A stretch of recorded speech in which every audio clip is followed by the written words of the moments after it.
Good evening. My name is Lucinda Clark, and I am the president of the Georgia Poetry Society. Um, I know that all of you could have been somewhere else, but you chose to be here, and for that we are appreciative. Tonight, we are in for a treat. We are filming, or actually recording, from Augusta, Georgia, each one of us here in our respective homes.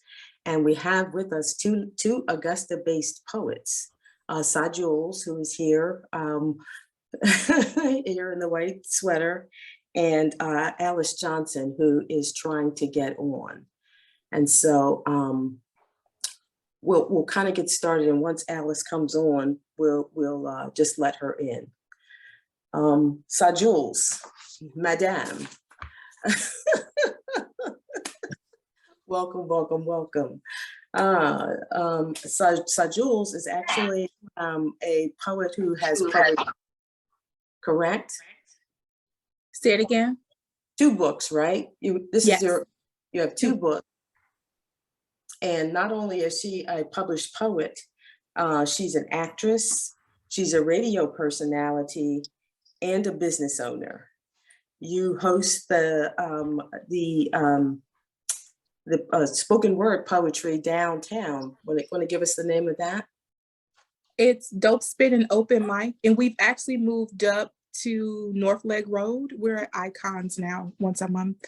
We used to be downtown, but now we're at Icon Sports Bar and Grill off of North Leg Road. Okay, all right. Well, you're everywhere. You can register on Facebook, and we see you everywhere. But tonight we're gonna talk a little bit about your new release, which came out in January, which was titled Emotionally Unstable: Love, Depression, Heartbreak, and Uncertainty, and Being Woke. I did practice that a couple of times. So tell the audience a little bit about your new release. Emotionally Unstable actually released in February of 2022. Graphic Emotion released in January of 2023. Okay. So they both have emotional in the title, but they are really just poems about my life, how I feel, the things I've gone through, the things I hope to go through, just steps to overcome some things.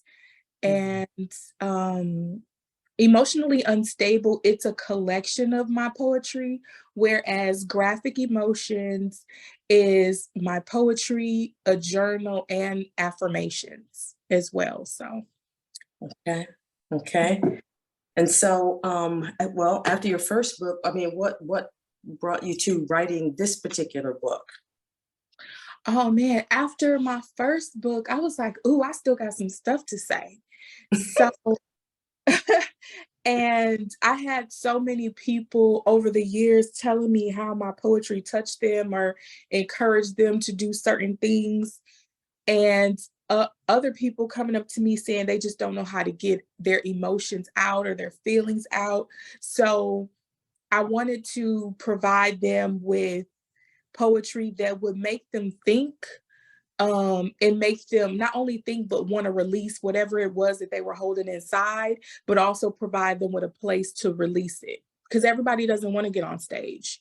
So I'm like, well, when you read these poems, on the very next page, there are some lines for you and you can write it out. And right after that, there are words of affirmation that are going to encourage you. So, yeah. Okay. So tell us a little bit about the publishing process, because I'm sure it was different the second time than it was from the first time. Yes? Oh, the second time was a breeze. Now, that first time I was lost and confused. It took me about 2 to 3 years to actually get my book published because I just did not know what to do. I was running into some brick walls with people who had published books, but they didn't really want to share the knowledge on how to get them published. And then I had a couple of friends, and they were talking me through the process. And one of them actually came to my house and she sat with me and showed me how to get my book published through KDP, step by step. Okay. And I appreciated her for that so much. So after she left, I sent my book off to the editor. It came back within, about a week, or I think it was maybe about 10 days. The editor sent it back. I made the corrections, and then I went ahead and put it in KDP, and that's how it was birthed. Now that was both times, or first time, and then what happened the second time? You can tell that Oh, it's a the second time, it was, by the time the first book was approved through KDP, the second book was already written and ready to go. So nice. I just waited to send it off though. But yeah, that one was a breeze and a snap. And the first book, my cover is a photo of me from a shoot that I had a few years ago. Mhm. And I sent it to somebody on Fiverr to turn it into a book cover. Mhm. Okay. KDP is Kindle Publishing off of Amazon. Okay, I like that. You're right there in the chat. You're moving right along. Go on, Jules. But so I sent it to Fiverr and had them turn it into a book cover for me, and I loved it. And then, but the second time around, I was going to release an EP a few years ago, but I didn't. And I took the cover from that EP that I had got a graphic designer to design for me, and I put it in KDP, and they modified it and changed that into a book cover. So that's how I got my second book cover. Okay, and how long for the difference in the second process? Did it take how long? It took me maybe about 2 weeks to write everything. And I was just sitting on it for a few months. And when I was ready, I said, I want to have my release date for my birthday of 2023. So in December, I sent it over to KDP. It took them about 48 hours to approve everything. And we were good to go. I set for a release date and we were good to go. So that one went really, really quickly. Yeah, excellent. Show. Can you hold up the cover so they can see it? Yeah, absolutely. I have a couple. It's a beautiful picture of you. Yeah. So this is my first book, Emotionally Unstable. And I love the covers, not just for the way they look, but for the way they feel. They're very soft. So I love that. And then this is Graphic Emotions. Tell us a little bit. You said that you selected a matted finish. When you think about the number of choices or decisions you have to make in a 2-week period to actually get your book from a manuscript to actual book in hand, how many decisions do you think you have to make? That's just a fun question. Oh man, there's like dozens upon dozens. The formatting of it, what font you want to use, if you want a double space, you want a single space, if you want to do colored ink on the inside, if you want to have pictures, how big you want the book to be, if you want it to be like an 8x10, or if you want to be 5x7, how many pages. It's just so many different questions. Yeah. I wasn't there for that for the first book. For the second book, I was ready. Right. So you got to do it at least one time and just, get all the fear out, just, grind away, make those 5,000 decisions. Because I've traditionally published. And so most authors don't realize that there's a reason why it takes a long period of time. But when you self-publish, you are in total control, and you like that, eh? Being in total control. I love it. And so, so if some of how many poets here are published? You could just wait one. I am not sure. Oh, I can see most of them here. I know it's 1, 2, and I think Tamel, he's on mute. At least 3, 4. Okay. And so when those of you who are published, would you say you went through the traditional or you went through the self-publishing process? Because we're waiting for Alice again. The first one I I self-published because my parents were dying and I thought it would be faster, and it was. But then after some people heard me read a publisher's account and said, you don't have to self-publish. We want to publish anything else you write. So I was lucky. So a local publisher helped me out. So get out there and read your work, ladies and gentlemen. You Okay, don't know who's going to hear you. yeah. And they were very nice. They let me design, my husband and I designed both of my covers. And since I'm an editor, I really paid them more money than I should have just to help out. It's kind of a hybrid thing. So I liked it because now when people try to order my book, if they can't find it, I have a place to go and say the publisher has them. And I'm not totally dependent on Amazon because I want people to buy them from independent publishers once in a while. So that's Okay. the reason I did it. Well, so now Jill brought up a couple of points there, Sa, that I want to ask you because you've done two. And with regards to how you get to market your books, I mean, as a self-published author or poet, the first time, you're probably selling them out of your car, but the second time, have you thought of ways to like get them into bookstores or put them in libraries, things like that? Yes, I am working on it. I have a few calls in, and I also have like one other person who's trying to help me with the process too. The goal eventually is to get it into, a lot of the smaller bookstores around here and do some book signings so people just know about it. Mhm. And then the ultimate goal, of course, Barnes and Nobles. So we'll see what happens down the line here. But I'm excited. I'm really trying to get it going. It's kind of difficult when it's just you. I do every aspect of it. So it's kind of challenging, especially when I just don't really know a lot of the avenues. So I'm learning as I go. Yeah.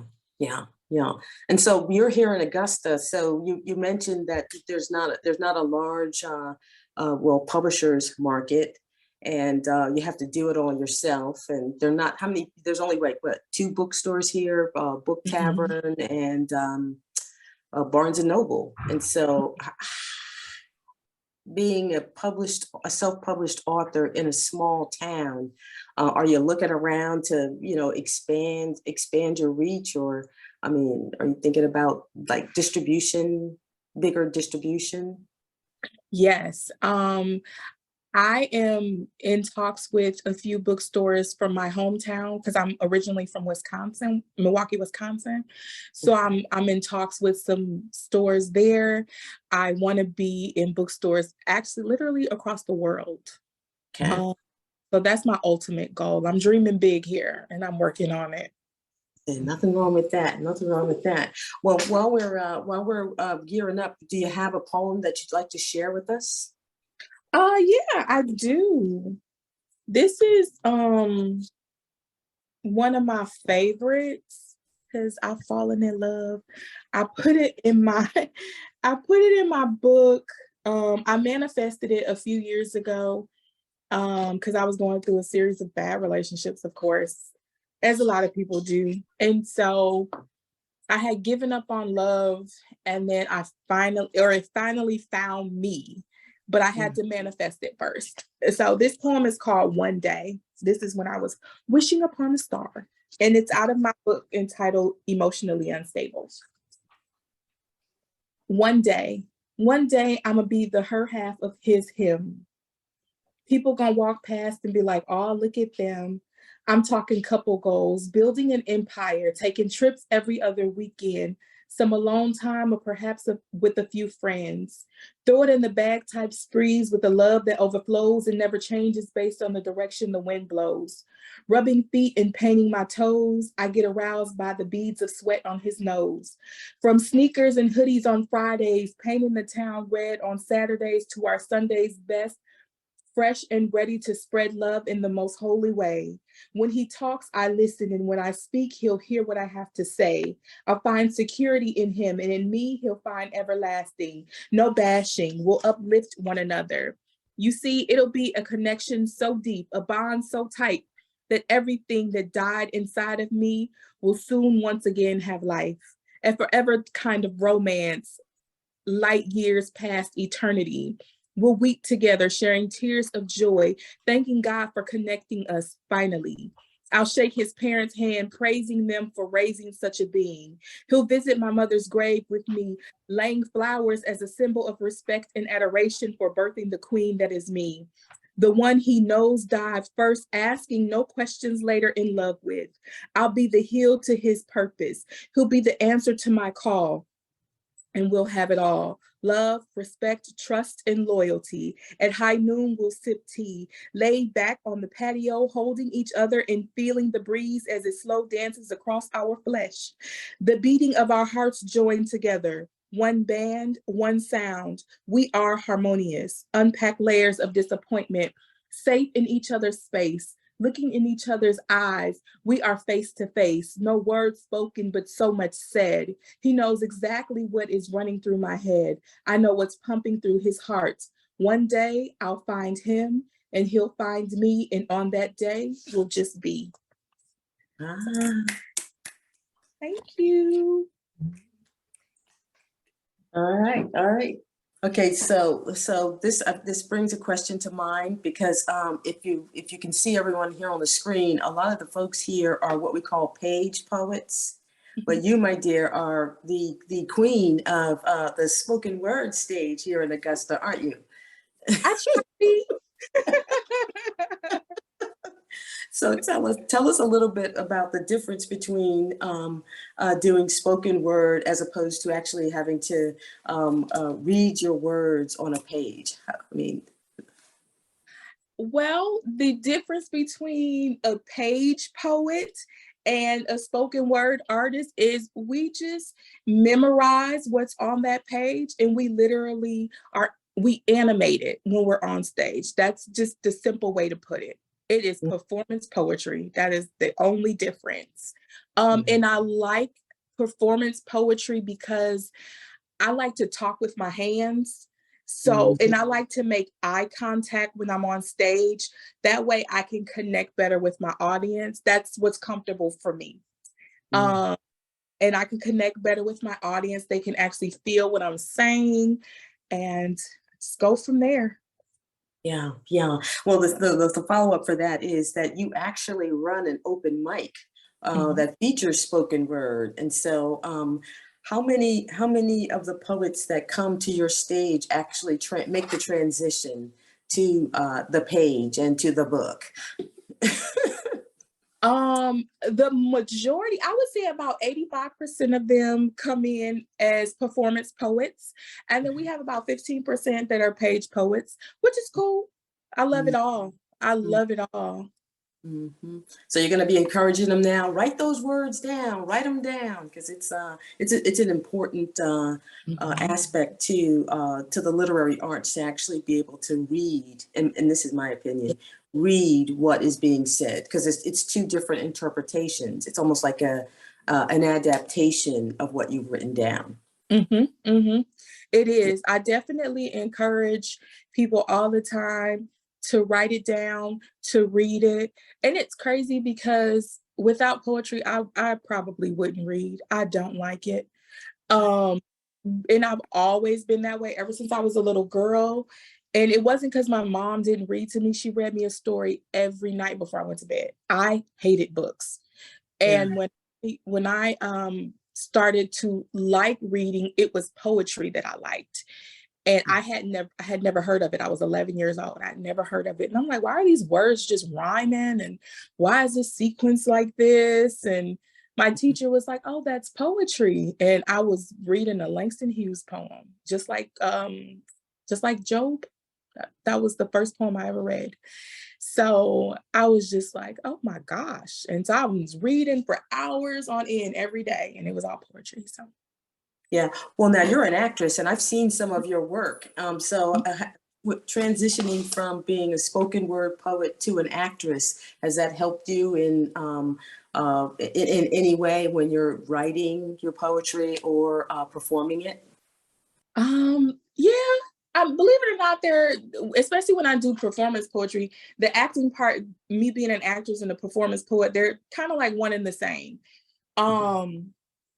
Whether I'm trying to memorize a script or a piece that I've written, I kind of use the same techniques. I use this certain keywords or phrases, or whatever the is supposed to be the feel for that scene or that page of the poem.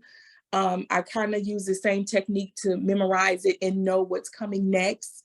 I use keywords. But yeah, they're pretty similar, and the transition has not been difficult. So I love it. Excellent, excellent. Well, I think Alice is here now, so we're going to transition really quickly and come back to you, Sa Jules. Alice, can you unmute or? Hello? I see you. I see your icon there, Alice. Can you hear us?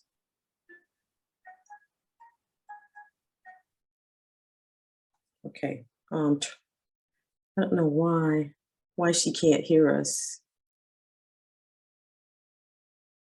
Okay, Alice, one more time. Testing, 1, 2, 3. Okay, so Jules, I'm gonna go and do a text real quick. If you can read another poem for us from one of your selections. I sure can.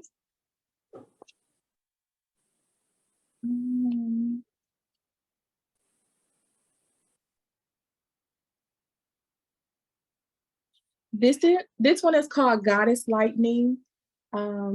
Big Bailey is actually on, Tamel Bailey is actually on, and we turned this one into a single for my upcoming EP.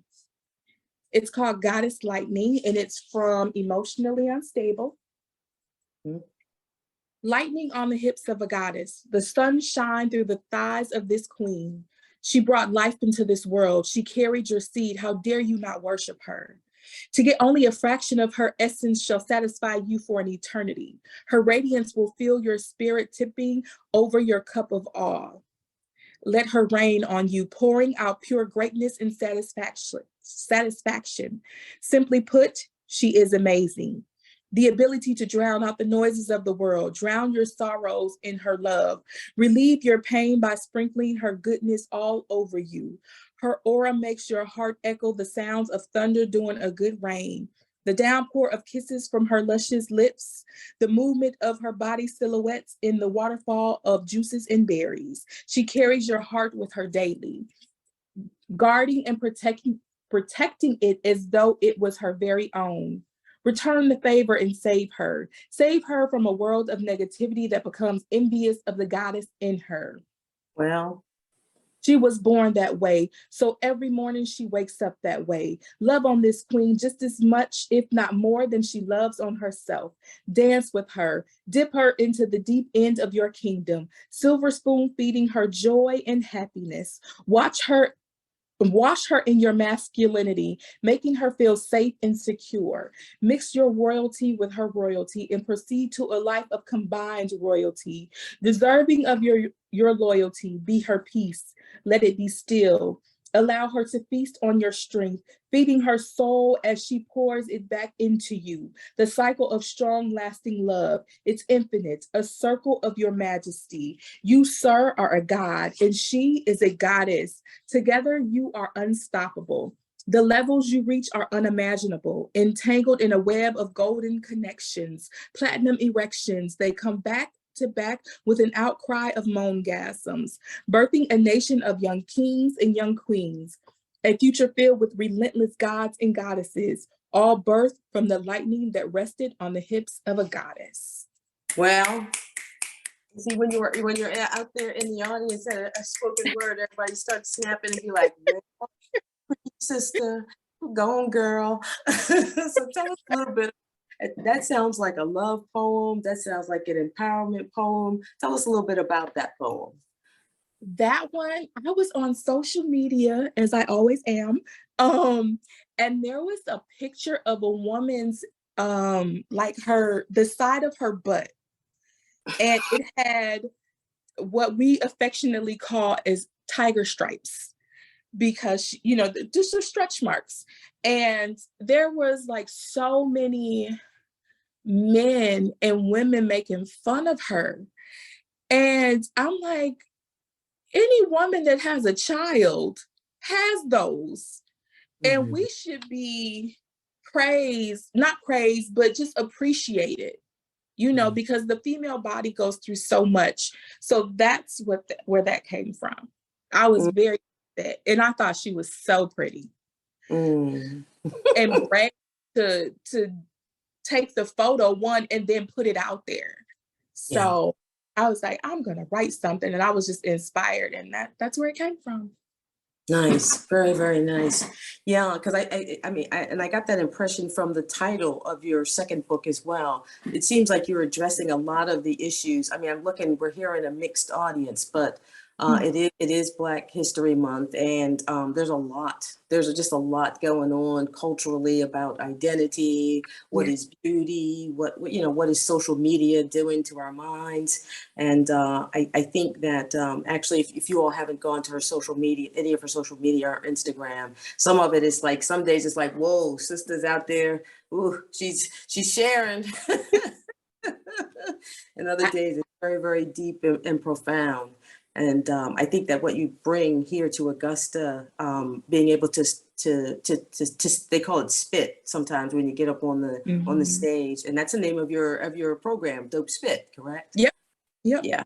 And so you're really bringing you're bringing lots of emotions, uh, lots of subject matters, and you're handling it very, very well. So I'm gonna give you 3 snaps on that.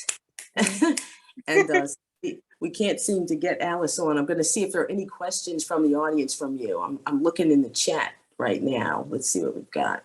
Oh yeah, they're just, the comments amazing. Thank you. What is an EP? It's just a shorter version of an album. It's like 5 to 7 songs. Yeah. Yeah, I saw where you're on Spotify. I saw where you posted one of your poems on Spotify. You want to tell us about that? I a couple years ago, back in 2019, Big Bailey and I and Lolita Pierre, he asked Lolita and I to do a song with him called No Neutral. So I do have a verse on that one. That one is an encouraging song that kind of just tells people to, keep pushing, don't live your life in neutral. Keep going forward, push towards your dreams. And that was a challenge for me because I was in a very, very dark and ugly place when he asked me to write a verse, and we had to go in and record it. So that one is out there on Spotify. I have another song called Rain with JD, Anonymous JD. Mm-hmm. And that one is, like, hey, don't mess with me because I am I'm a goddess, So, but that's that one. That one's out there as well. I'm on another song, Carlton T. Clay. He's also known as Casey the Poet. He Mm-hmm. asked me to do a song with him. It's called, oh my goodness, A Brief Moment in Time. Okay. That one's a love poem. Mm. And I'm basically from afar admiring somebody. Ah, So, so it's like, what is that, unacquainted love? Or no, well, I uh, mean, you're doing it from afar, so they're not aware. They're not aware of right, it. Okay. right. Very So, nice. but it's just, yeah. So those are the 3 that are out there now. I don't have I haven't released my own singles yet. I'm kind of gun shy. I don't know Mm. why. Well, But I would not say that, because I'm telling you, most of the poets here, they're just like, okay, we just want to read quietly, and you're out there, you're making it, you're putting it out there, but it sounds more like you understand the business end of yeah. being a poet, which is Mhm. it's a choice we make, but it's to be admired. Now I'm looking at the screen here, and I see that Big Bailey is actually here in the house. Yes. Can you unmute here, or turn on your camera there? Yeah, can you hear me? Yes, we can hear you. Yeah, How do well, you do? yeah, welcome. The reason why I noticed this is that I also know Tamel and Sajules, and they've done a lot of collaborations. These two folks, when you think about the Augusta poetry scene, because when you think about the Augusta poetry scene, aside from you two, who comes to mind? And not you, Candace. When you think of the Augusta poetry scene, who comes to mind? Anyone? Vanessa Harris, Most Elevated Deepness. Oh, yes. Oh, that's Most elevated. now you're cheating. but go ahead, shout them out. Who else? Anthony Sleepy Eyes Carter. Go ahead. Might as well shout them out. Go ahead, Tamel. Who else? Because I you're got an a shout. I got to shout out Brother Trav. Brother Trav. Go on. There you go. There you go. Now all of these folks are spoken word. Evelyn Berry. Evelyn. Oh yes, Evelyn Berry. Yes, AKA. Yes. Anyone else? Catherine the Great.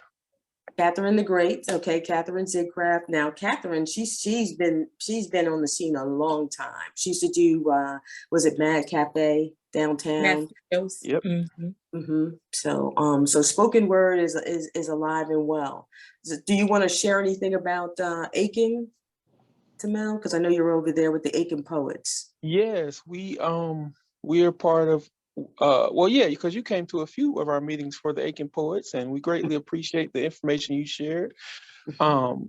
We usually meet once a month for the Aiken Poets. We hadn't been able to meet because well, we took a break for the Christmas holiday during December. But yes, it's a meeting of the minds. You know, we share poetry and poetic stories and just talk about, you know, writing in general. And, you know, it's a great organization. Anybody's welcome to be a part of it. If you're interested, you can actually just send me an email and I'll make sure it gets to the organizer to get on the list. But, you know, you don't have to be from Aiken or in Aiken. It's just based in Aiken. So yes, yes, ma'am.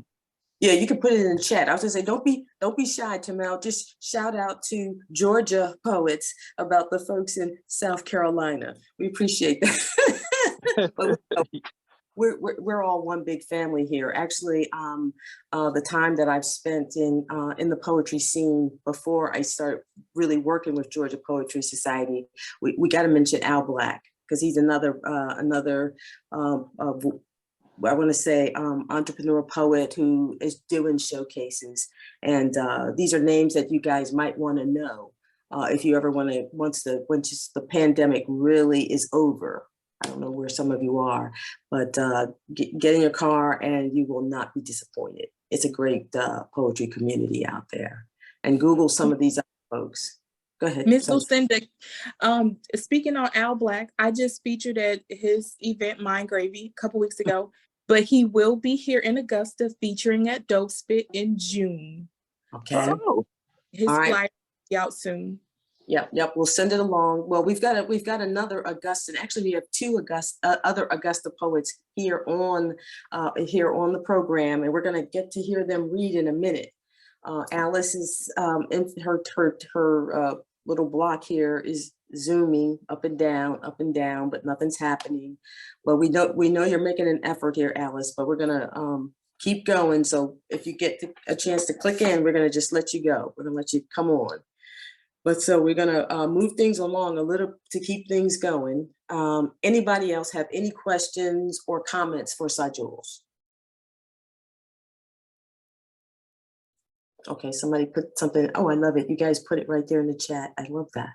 Okay, Tamel's contact information is there. I have a question for Sajules. Okay. Sajules, when are you going to release the track that you just read? she's mute. You okay? Oh God. Okay. I'm sorry. Every time I tap the screen to unmute, it just goes away. Tamel, we'll talk about that later. Tamel produced the track for me. That's why he's asking. All right. Now this is, let this be a lesson for the other poets here on the program. This gentleman, when he gets a chance, he's promoting it. And if you were to ever see Sajules, I don't care where you are, she's got her books, She's got her cosmetic line. She's got a ticket to her dope spit. So these folks are making a living at being poets. And so it's a little bit of different frame of reference in order to do so. But you're out there constantly promoting, and you just got to be bold. You just got to do it. But what we're going to do is we're going to take a break here, because Alice would have been the other half of this, and see if we have any of the poets who would like to share some of their work. Now, because we have 2 spoken word poets, we're going to have them listen and give a little feedback on how we can get people snapping. We won't snap in tonight, folks. We get to, so when you raise your hand, because I've got a couple of people on the list, just think of it like I just want to add a little bit of oomph and not look at the paper if you can help it. So we've got, I know we've got Candace. Would you like to go first? Okay, and just tell us a little bit about yourself.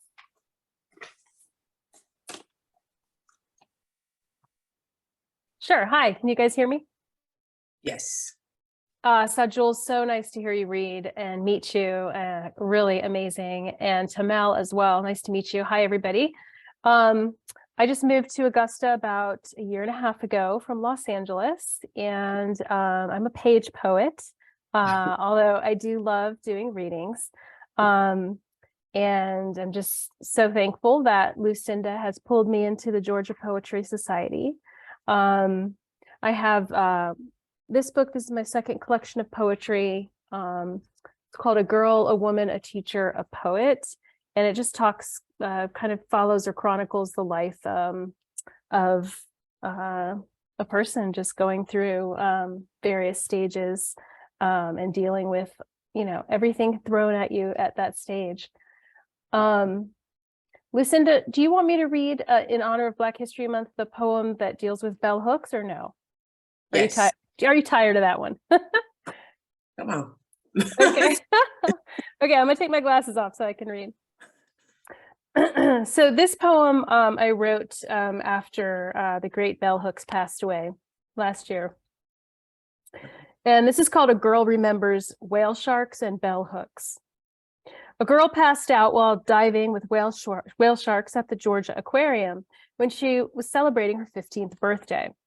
Her father was in the tank with her, as was the largest fish in the world, an ovoviviparous creature whose embryo is formed within the egg, which then hatches in the mother's uterus. The young are released into the sea fully formed. Litters can be more than 300 pups, but even weirder is that their teeth point backwards and their spot patterns are as unique as human fingerprints. The girl had a cold that day and trouble breathing in her mask. It's remarkable to think of her vulnerability, like an astronaut floating in the atmosphere. They pulled her out and she was fine after they gave her a splash of cold air and a shake. She remembered her grandmother in Scranton, who barely spoke English, and stood in her kitchen for hours rolling cabbage, while she sat in the back seat of a Woody station wagon coloring her best picture to give her, a grandmother who had barely spoken to her for the 10 short years of her life.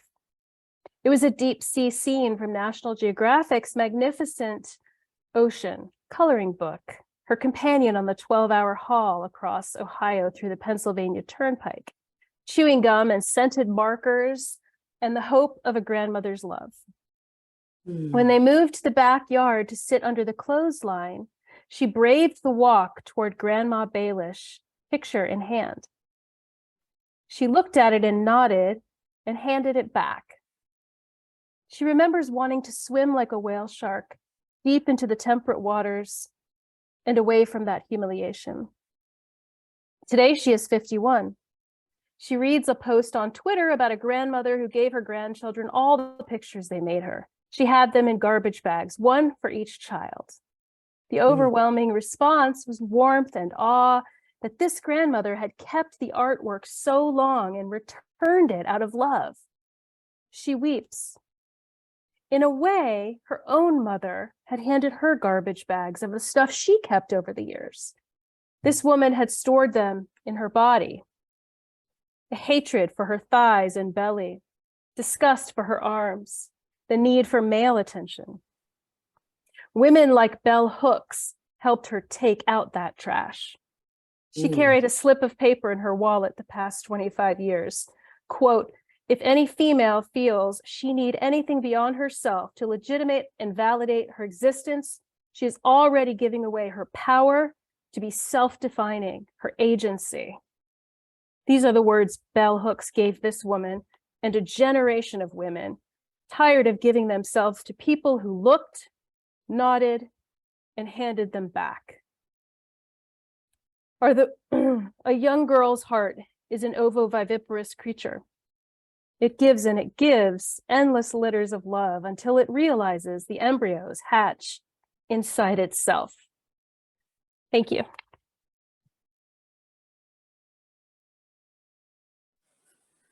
Thank you.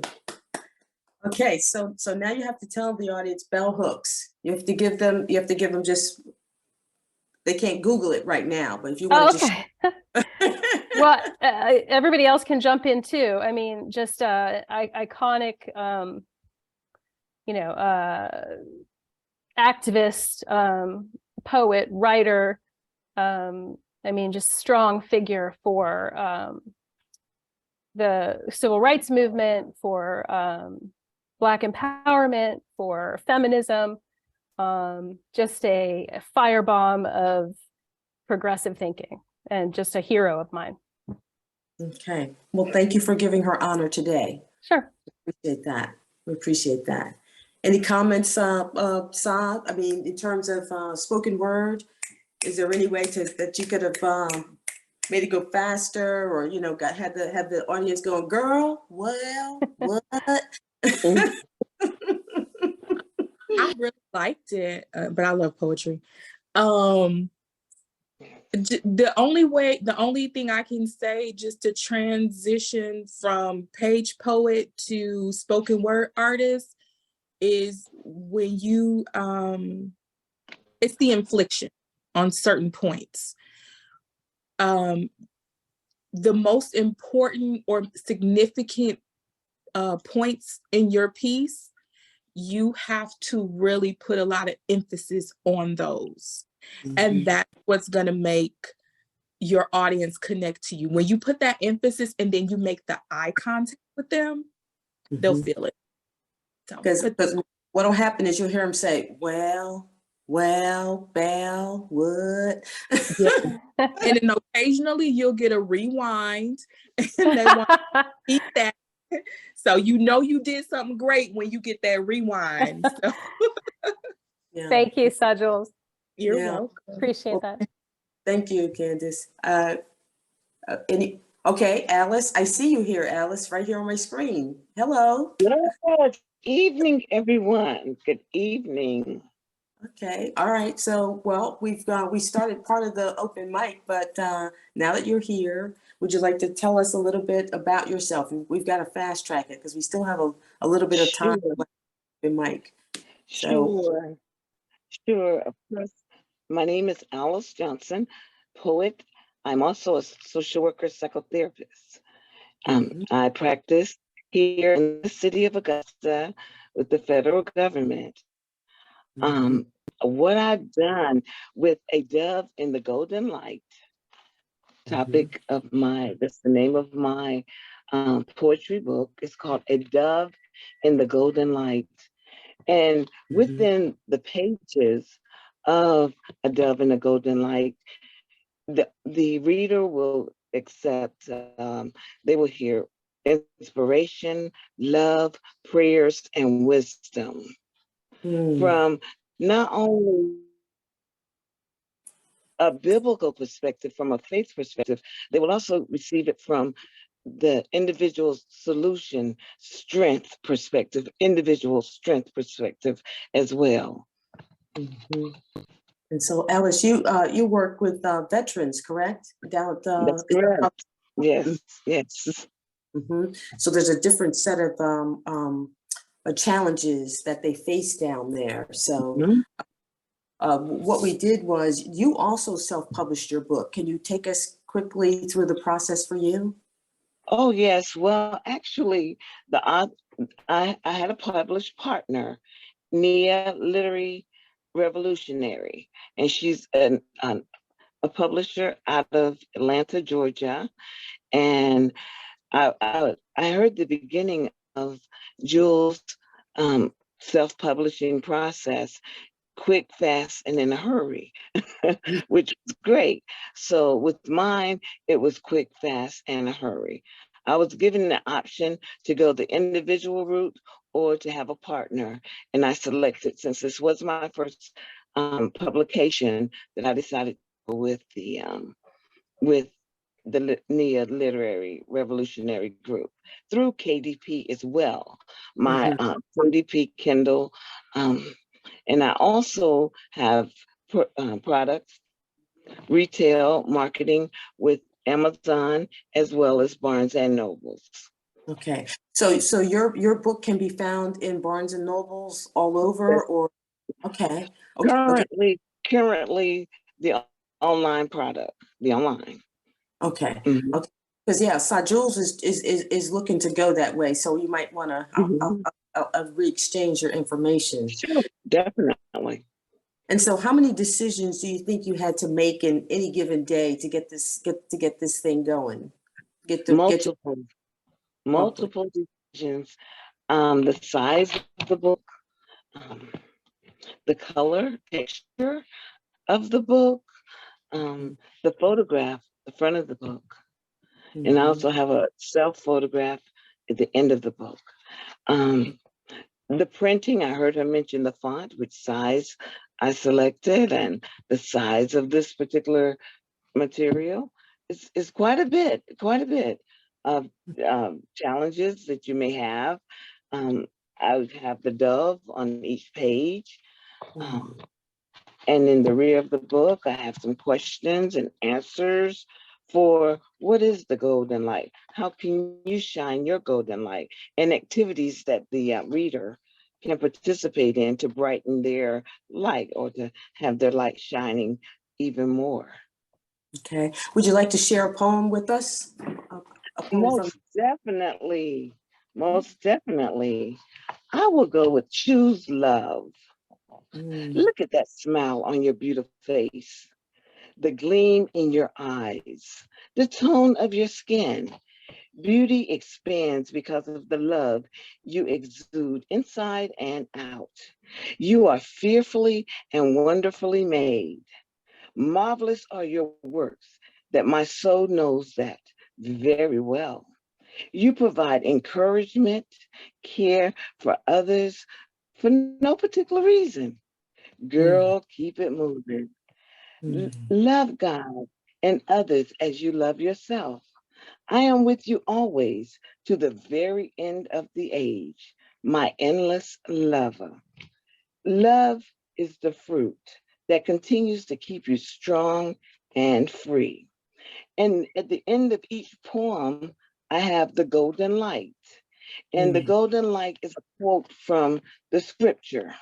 This particular scripture, I praise you because I am fearfully and wonderfully made. Your works are wonderful. I know that full well. And the individual reader can find that scripture, Psalms 139:14. And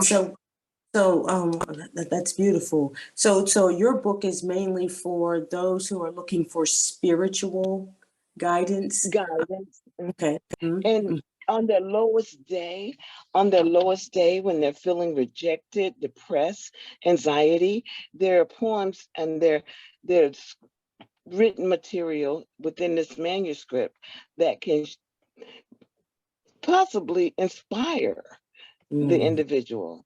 It's an affirmation. I have another one too that's called Secrets. Okay. Okay. Well, it's go for it.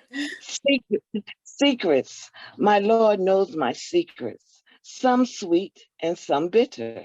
It doesn't matter. I can depend on the Lord to guide and hold on to my truth. I am not judged nor compared by others. When it comes to my secret keeper, he knows and comprehends all of my issues, concerns, and problems.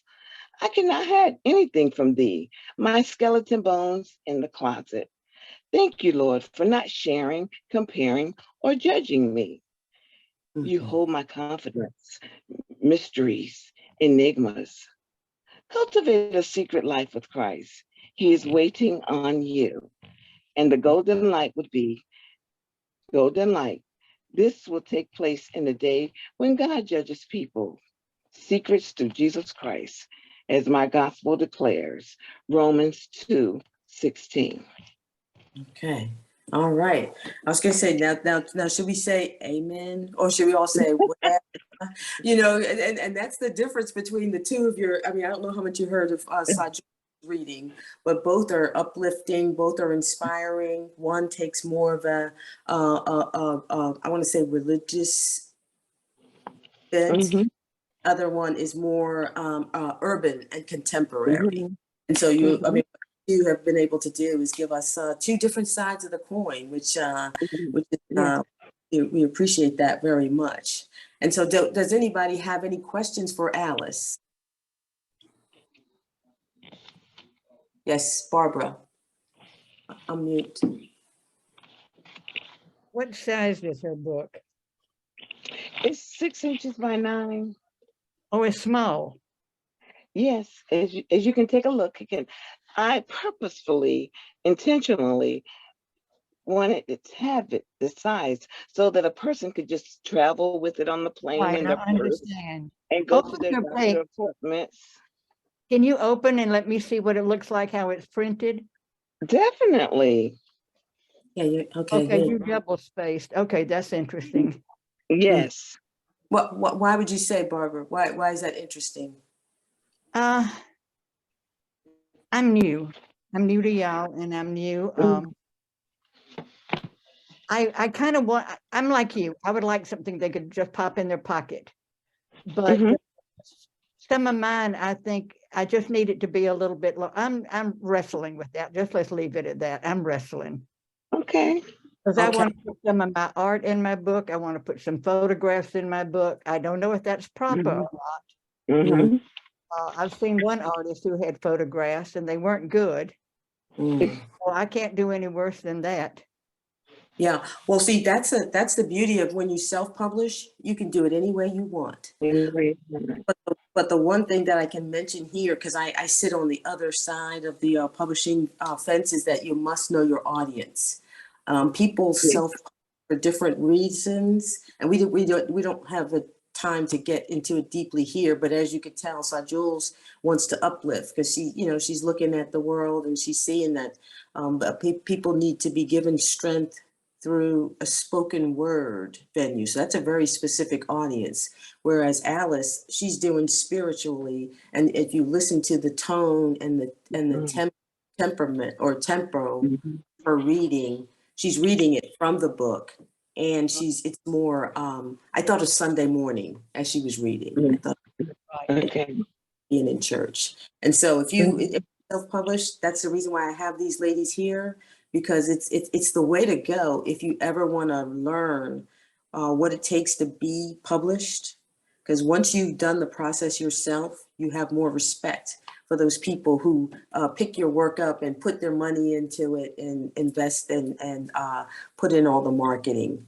Um, any other questions for Alice? Comments? Mhm. Okay.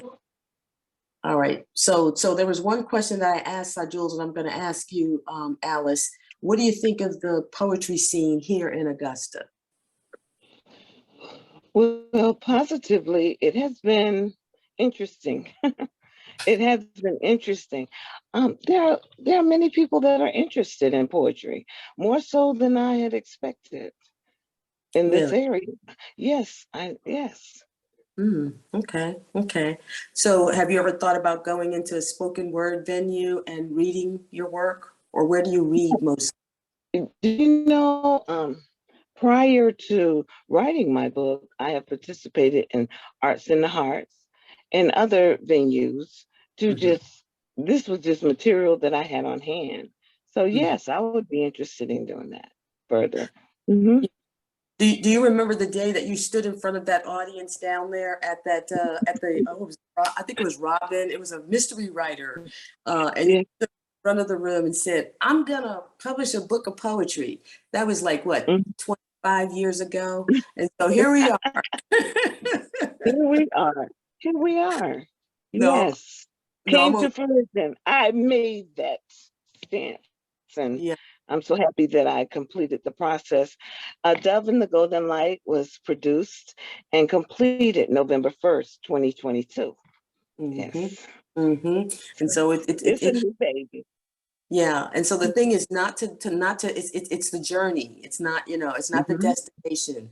It is a journey. And so you all want to encourage you to hang in.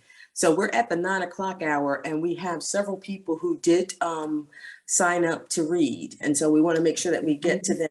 And so what we want to do is we had Cy Jules giving some spoken word encouragement to our first reader before you came on, Alice. So as we're having the poets read, because I sometimes, you go to the open mics and people read and it's, it's all good and everything. But if you have feedback, especially from Cy Jules, who does this all the time, it can be helpful. But if you don't want to have the commentary, just put a little bubble on your picture before you read. And so we've got listed here next Sharon Schrader, who is also an Augusta poet. Where are you, Sharon? Okay, I don't see her here on my screen, so we'll come back to her. Poets of Georgia, Eva. Okay.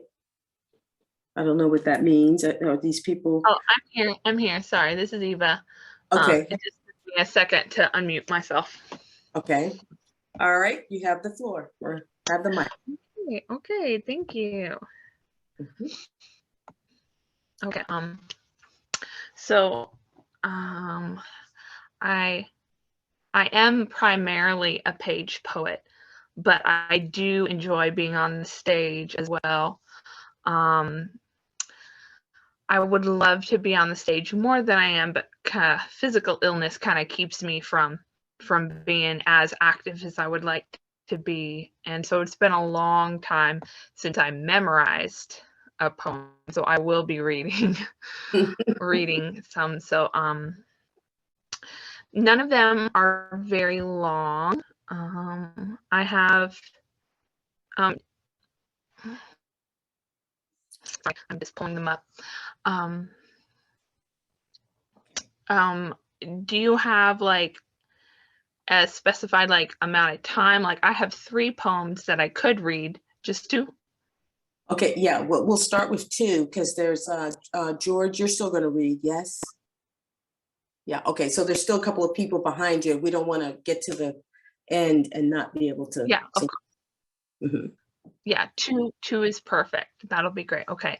The second one will be a spiritual poem, and the first one is just a poem that I did as a picture prompt. I follow a lot of poets on Instagram, and some of them will post pictures and, they'll say, open it up for people to write poems inspired by that. So I guess I can't really show you the picture, but I'll read the poem. And I think by itself, it's enough. It doesn't need a picture. Okay. Resting in the woods. Damp earth presses into my skin. I've laid down to give in. My consciousness begins to find relief as it brushes past a leaf, sinking down to forest floor to escape the dissonance of roof and door. My soul threads are woven into roots, and I remove my boots, becoming one with universal dirt. Tara breathes ever so slowly in the space between. My lungs so lowly find time enough to expel stale air, that in cramped spaces I didn't dare, giving up a voiceless hurt. Mm. So that's the first one. Okay. And scrolling down through my Well, while Eva's queuing up, if you all are on Instagram, you can go to and Poets. the second one is purposed. Okay, she's going. Okay. Go. Now she's frozen. I'm sorry, I can pause. I think there's just a delay. Okay, Can you hear me? we got you. Go. Okay, okay. Purposed. The whisper of the dark calls me. Its ghostly fingers drift me into corners. Cajoled by pain, I find comfort in hiding. My feet, designed to climb great steps, are quiet under me. And my fingers, crafted to create, to lead, are still in my distraction. It takes a great compelling to raise my chin from its bent of evil humility.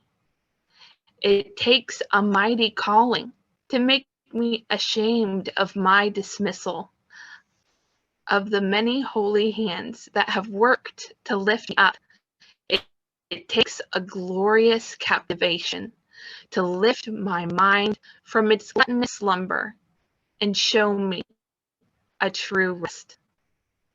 I am led to act from a royal throne, and my mouth to speak royal decrees as the daughter of the king. Mm. Okay. All right. Thank you. Thank you, Eva. So Jules, do we have any feedback?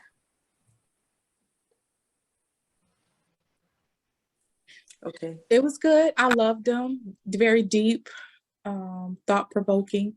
I like poems like that make you think.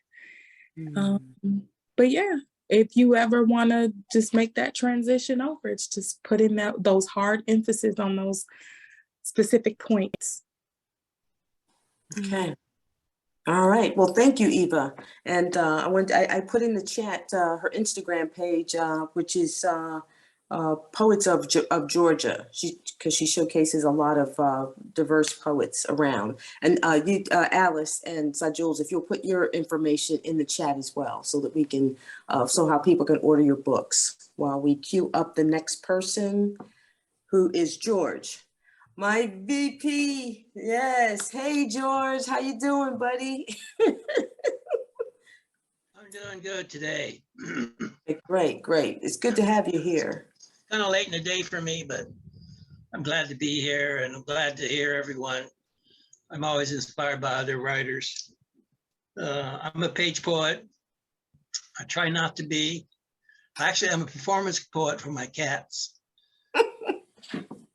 They leave the room mid-performance. My wife tells me I should shut up. So my first poem is, let me say this. A lot of my poetry is protest poetry, or getting at some point that a protest person might get at. My first poem is Somewhere a Russian Mother Weeps. Somewhere a Russian mother weeps. Her son has come home from war, his body dressed in fatigues, medals pinned to his chest. He is silent and cold at her door. No tears, no prayers will resurrect his body. No matter of asking why will breathe him back to life. He will be cold forever. His soul long gone beyond, his music silent, his youth spent. His duty to his comrades, his honor to his motherland, his thoughts of his mother, his desires to return to her bosom. He did his duty. He was excellent at that. His commander said he was loyal, a good Russian soldier. He honored his country, his mother. He was a good soldier. Why he died in battle, no one can answer. We speculate. His commander led him into battle. His commander was ordered to deploy. He did not question the general's orders. The general did not question the superior's orders. His superiors did not question the president's orders. And there on the battlefield, the callow youth was abandoned, cannon fodder for his president's vainglory, desire of conquest. That's why young soldiers die. That's why mothers weep. That's why children become fatherless. That's why.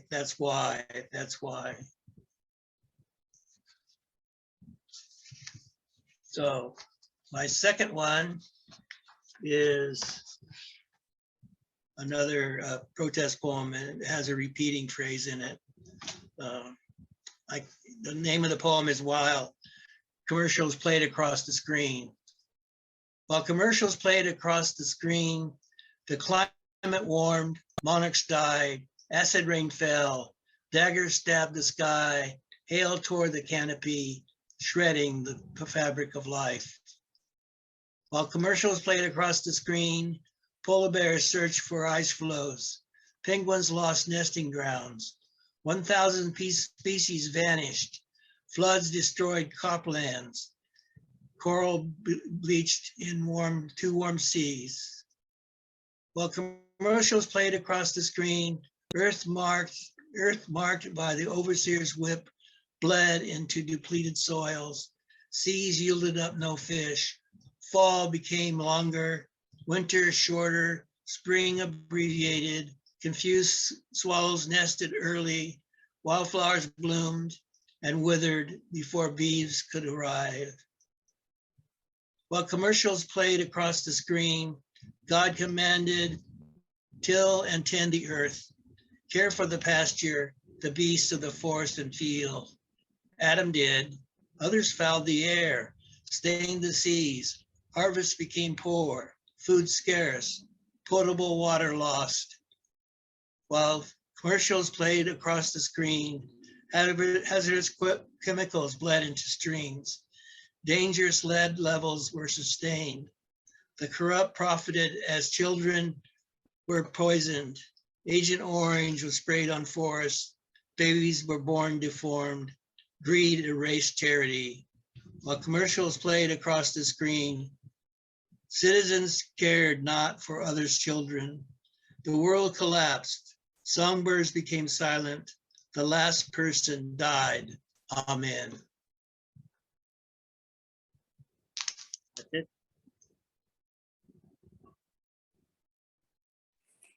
Wow.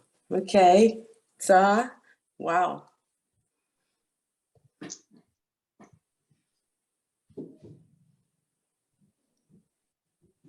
Yeah.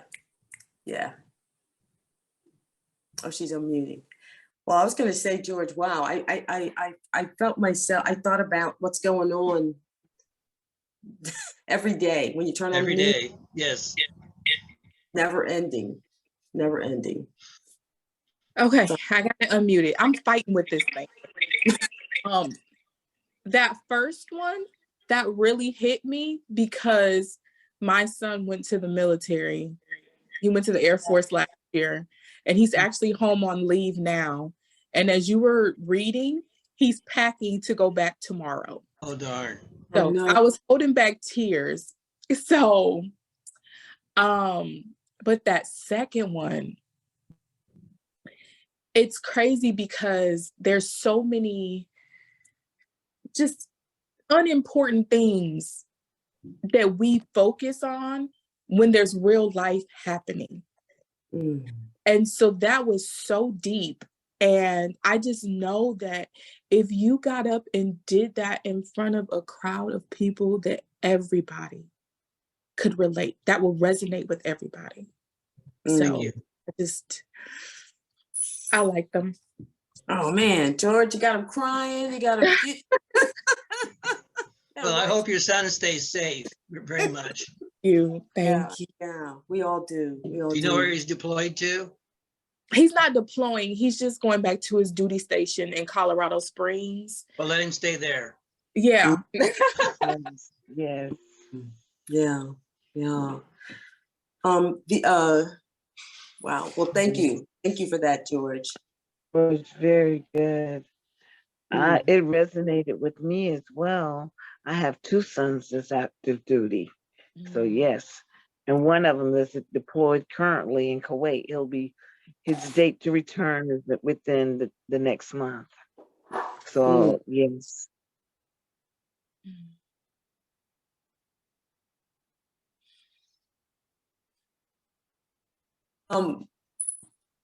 Next up, oh, okay, we have Eva says she has a sister in the Air Force. So see, it was very moving because we can all relate to Yes. there, George. Thank you. Thank you for that. Okay, Barbara, you would like to read? You're up next. I wanted to ask a question. Y'all are scaring me. I'm going to read two of my poems, and then I'm going to ask you a question. One of them is called My Meds. Take your medicine, what the doc's note said, what should have done just out of bed. What do? Read, turn away, forgot what said, and go my own way. Go here and there, do this or that, first feed the dog and then the cat. Talk to a friend, another chat, went there and there, then there and back. Finally, it's night. I see the note. Did I take pills? Answers, nope. Not hard to do, not hard to take. 3 times a day. First when I wake. Then take at noon. That's easy too. But then somehow forget to do. Really not dumb, though feel I am.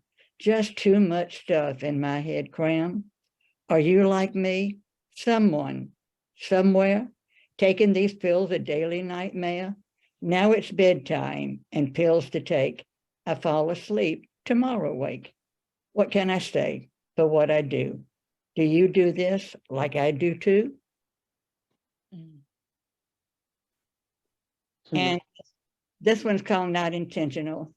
Dear God, I'm so grateful for the blessings I neglect. Your life-sustaining gifts I managed to forget. I've managed to survive the good times and the bad. Sometimes get so busy, I know this makes you sad. So God, please forgive me for now and later too.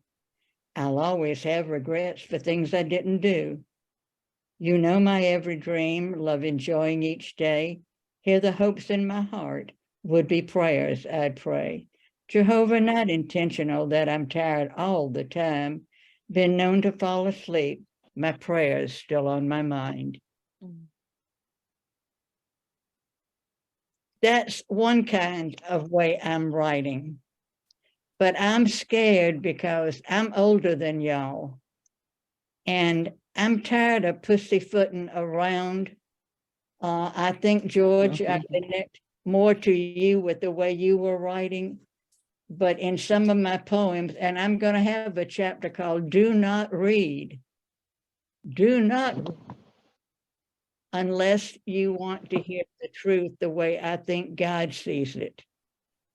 And so I put the blame on the organizations that are disobeying God's word and causing the sorrow that families see when sons come home, like George wrote. Do you think, and I told my doctor what I was doing, I missed a heart cath, and he said, why? And I said, I want to finish my book, but I may come back to you being shot. And he said, why? I said, because of what I'm going to say. And so when I explained him, he said, well, I'm not going to shoot you, but I don't think your books are going to sell in a Christian bookstore. And so because they are, and I give all the scriptures to point out why the world is accepting lies or are going and killing and doing these things that they shouldn't do.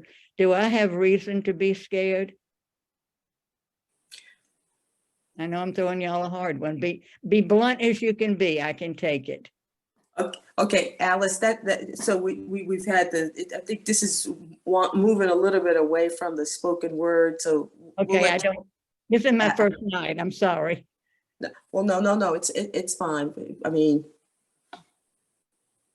wow. Do you have anything for Barbara, Alice?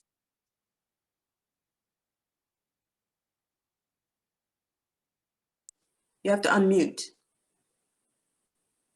Yes, yes, for sure. I think there is a population that would appreciate the truth because individuals, we are hearing so many lies and falsities that is out of control. And Mhm. if we can hear the truth shall set you free. So Mhm. yes, I think there's a streamline that would appreciate your work, your art. Well, I'm telling people, I'm not telling them what to do. I want them to make up their own mind. I'm just sharing what I've learned, Mhm. what I've seen, but I'm not telling anybody what to do.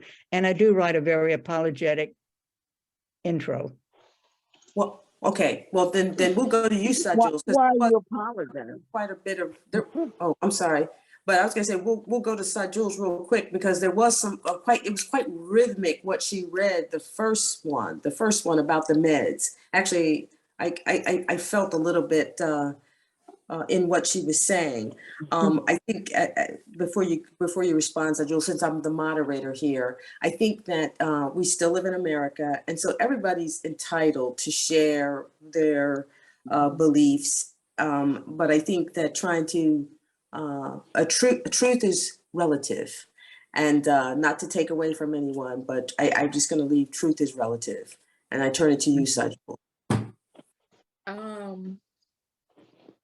I think everybody can relate to the meds in the morning.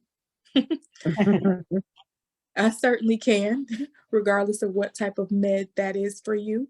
We all have it. And yes, Miss Lucinda, truth is very relative. That's why if I'm going to use the word truth, I say my truth. Well, I say God's truth. Scripture. But there's going to be people who think like you, believe like you. There's going to be a market for you, right? And there's going to be people who don't, and that's okay. You're a writer, you're a creative, and that's what your pen and pad are for. It's for you to get out your thoughts and how you see things so that you can reach the people who do relate to you. Thank you. You're welcome. And I take Viagra, you guys, and I hide it from my husband. Okay, we're really sharing. Okay, Daniel, would you like to read?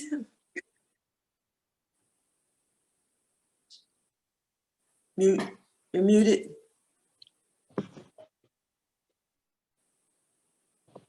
Just click that little. Yeah, not very well versed with Zoom. My apologies. Okay. Yeah, that's taking me by surprise, but yeah, be more than open to reading something. Absolutely. I only write nature-inspired odes, so extremely niche, but something I enjoy at least. So this is Vein of Flame, an ode to a volcano. Within an island's abdomen, a primal furnace makes a bolder, blended peak. Its booming breaths and murmurs sink within emotions of a scalding flow, a surge that shakes surrounding boundaries as it wells towards a basal brink. Assorted silver sprinkles spray into the air and fall in shrouds that drape a slope of blast-cast cracks with fleeting sheens. The outer crater radiates as amber ripples crawl up from the roily depths and then descend on soils and greens. This wave pervades, attracts and trails, and fosters fields of flames, while weightless masses soar out of the mount with graceful guise. A liquorish gush that cascades in reverse, it circles around and claims its space amid the clouds, as light and dark contest the skies. The blackness ebbs. Its spans are slowly parted by a gust, allowing rays of dawn to race through gapes to wake the plains. Yet nothing shows but vestiges, arrays of ash and dust, that overlap a landscape's lasting scars. and scarlet stains.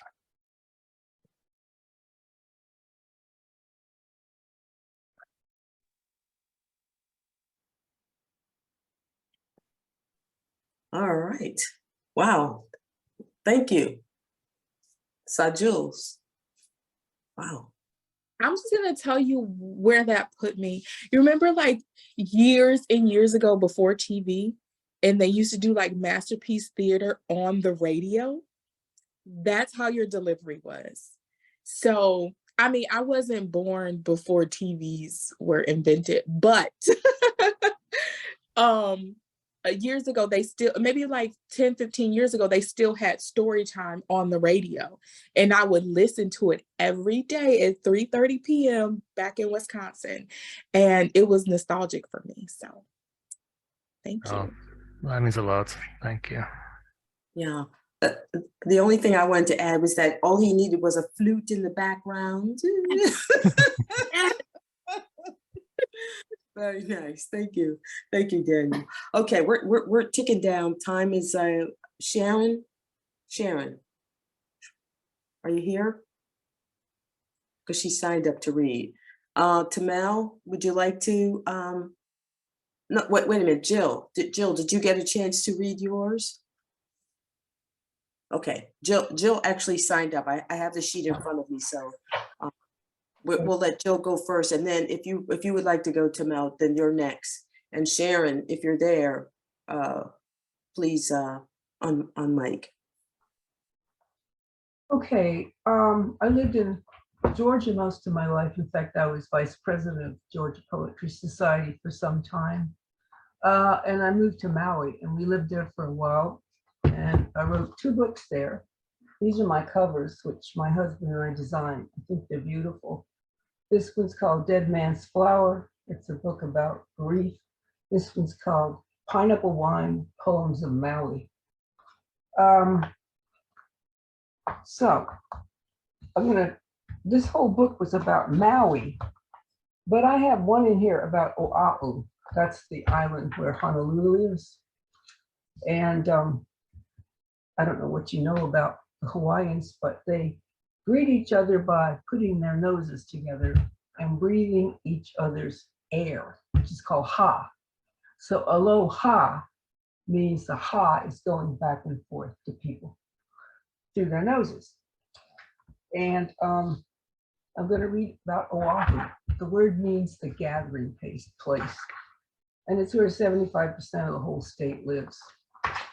So, Oahu, 3 exclamations ending in one exquisite appreciation. Oh, take the orange lotions of the sun in your mouth, butterscotch, melt. Ah, let the air seep out from the diagram slowly as a sigh. Whoo, press the lips together, nerves a tingle, heart a mingle. Say them all, say them one after another quickly. Oahu, Oahu, repeat, Oahu. It's an incantation. It's a spell to keep you rooted, lest you drift away from the concatenation of sea and sky that is Oahu. Oahu. Sounds of satisfaction, a roll off the tongue before the mouth widens into a smile. Oahu. So I was thinking one day that the word starts out with air and it ends in a smile. Oahu. We say Oahu, but that's wrong. It's Oahu. So anyway, if you're interested in that, Oahu. Okay, this is a poem that I don't think has been published yet. It's a protest poem called The Waiting Game. How many years of my life have I spent waiting? Waiting for the surgery to begin, waiting to get well, waiting for bad news, waiting for good news, waiting to go to college, waiting to get out of college, waiting for that first good job, waiting to quit that lousy job, waiting for the wedding day, waiting for the divorce to be final, waiting for the first baby, waiting to send the last kid off to college, waiting to retire, waiting to start life again. Waiting, we die a little every day. It's hard work dying. For a woman in Somalia with 7 children, waiting is everything. Waiting for the wind to abate so she can see the road. Waiting for her children to catch up. Waiting to reach a camp.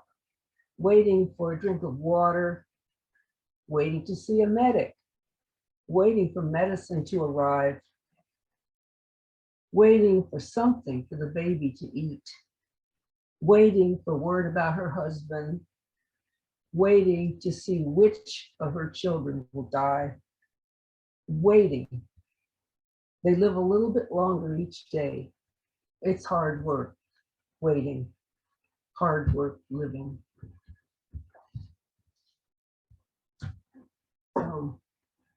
That's kind of a persona poem. It's about somebody I don't know, but was imagining what it must be like to be in a camp like that. And Wow. Wow, that, yeah. There's a lot of power there. So, because we've got one more reader. Okay. Does it come to mind? The emphasis on the word waiting, I felt those. Mhm. I'm tired of waiting. So Right. so they were great. And that first one, I done forgot how to say it. O-I-U. Poems like that engage your audience, Mhm. whether you're a page poet or a spoken word artist, Mhm. where they're trying to mimic Mhm. what you're saying, those are phenomenal. Oh, good. I didn't Mm. know if they were interested at all in what the natives in Hawaii do with their mouth and their nose. But I'm very interested in people different from me. I try to, my husband's ethnic Chinese from Malaysia, Mm. 6'2". So people are always asking me, what are you? Where are you from? But I'm interested in other cultures. I've traveled a lot. So Well, thank you for that, Jill. you're And welcome. so Sharon, this is your last chance. I saw you in the chat. Are you ready? 2, 3. Okay. Can you hear me? Yo, I was going to say, yes, we can. We can. Well, you can imagine, fill in the blanks that I've been, saying all kinds of words since I haven't been able to talk. But yeah, I have a poem that was written by a friend of mine, and it's been on my wall for like 30 years. Mhm. And it's about the military. And I know that we mentioned that earlier. So I just wanted to say this about the dependents and the children and the parents and everybody that's connected. The poem is called Sisterhood by Debbie Giusti. Women of peace, we pray for a world in harmony, for the flag that leads our husbands and wives into battle will also blanket them in death. Yet we are an optimistic group, thinking of the good and forgetting the bad, cherishing yesterday while anticipating tomorrow. Never rich by monetary standards, our hearts are overflowing with a wealth of experiences, common only to those united by the special tradition of military life. Hello? Oh no, we're here. We're here. Oh, okay. I mean, you can't see us applauding on the screen. Thank you. Thank you. Wow, Sharon. Do you want to? Well, we'll Jules first. I'm moved by what you've read because I've known. Well, thank you. Yes. Thank you. Yeah. Yeah. Well, Jules, do you want to chime in because Sharon has another announcement after your comment. Sure. I like the poem, but what caught my attention more was the ending. It's sometimes you have to leave your audience kind of like with a shock value, or they don't quite know that you've ended, or you didn't. As an experienced poet, I knew you ended. You know, I can pick up on cue points like that, but Uh-huh. I like when people do stuff like that. So Mm. Yeah. Well, Very nice. thank you. Yeah, well, go ahead. Sharon is actually also a board member for Georgia Poetry Society, and she has an announcement about next month. Well, I will be holding an open mic on the 16th of March from 6:30 until 7:30 at the Columbia County Library, Room A. And you can register for this event through Eventbrite. Just like this. So, Yep. and Lucinda, do you have anything else to say? You mean about you, or just in general? No, about the meeting. No, actually, we're gonna post everything. I think Marion's got it, so it will look out for the posting. And actually, now that we have all of your email addresses, we can send it out directly. Okay, But- great. Yeah, because you're the host, correct, Sharon? Correct, correct. Yes. Will Yes. it be on Zoom or not? Yeah, it should be just like this one. Yeah. Okay. Yeah. Well, we are at time right now, and we don't like to go over. I don't know how Zoom reacts to that, but I would love to thank you, Sajules and Alice, for being our features. Let's give them a round of applause. They were awesome. Thank you for coming out and sharing your work and the self-published poets process. I think if you all have any questions, or if you have any additional feedback you'd like to get from them, their information is in the chat. If you ladies would like to give it again verbally, just in case people want to write it down, we can do that right now. But we want to thank you guys for coming out. And Alice, I'm just so sorry that you had all the difficulty, but we are glad that No, that everything is fine. Thank you.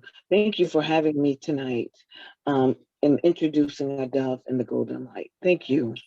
You're welcome. I can be reached, and I will place the information in the chat before we leave. My material can be reached or secured at Amazon and Barnes and Nobles. I've already placed that information in the chat. Thank you. Okay, thank you. And I would like to thank all the rest of you who have come out and read this evening. This was really great. This was very awesome. You guys keep practicing. I'm looking forward to seeing you on the next stage. If you want to continue, you can follow us on all the GPS, Georgia Poetry Society, Instagram. I think we have Facebook, our website, or you can DM me if you're interested in membership. Thank you so much, and have a great evening.